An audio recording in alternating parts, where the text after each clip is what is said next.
Page 125. Mind training. Train constantly.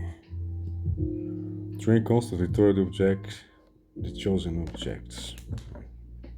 It is stated that being angry and vengeful toward enemies and adversaries who are right there in your presence comes about on the basis of frequent interactions.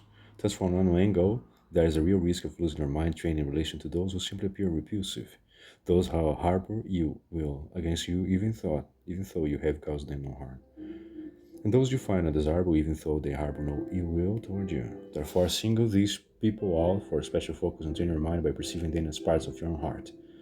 Furthermore, because your spiritual teachers, parents, and bodhisattvas are objective of special significance, the frustrational effects are inconceivable grave if you accumulate negative karma in relation to them. Singling out for special focus and engaging in the training. Do not depend on others' conditions. To engage in other spiritual practices is essential to gather various favorable conditions such as food, clothing, and so on. You also need to have good health, access to water that is suited to your body, and no excessive disturbances from humans and humans alike. The practice of mind training, in contrast, does not depend on such conditions, since the very absence of favorable conditions is itself a resource for this spiritual practice. Today, take all of these as the reaping of meritorious karma and as a factor conducive to the mind training. Engaging in the principal practice right now. Since beginningless time, you have roamed in the three lower realms of existence as if it were your ancestral home. Today, at this juncture, when you have obtained the human existence of leisure and opportunity that is so rarely found in even a billion aeons, instead of making all kinds of plans for this life, it is more important to engage in Dharma practice that aims for the welfare of our future lives. Of the two aspects of Dharma, exposition and practice, the latter is more important. Compared to all the other meditative practices, the practice of training in the awakening mind is more important.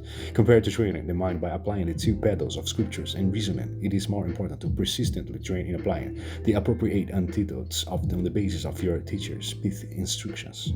Compared to other activities, training by remaining seated on your cushion is more important. Compared to avoiding the objects of your own afflictions, it is more important to probe even. It is crucial for you to train in these points.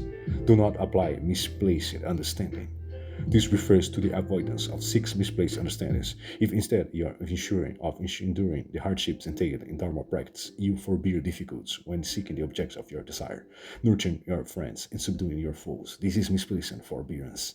If instead of aspiring to purify your negative karma as much as you can, accumulate merit as much as you can, and strive to transform your thoughts as much as you can, you view the excellences of this life as admirable qualities and aspire to them. This is misplaced aspiration.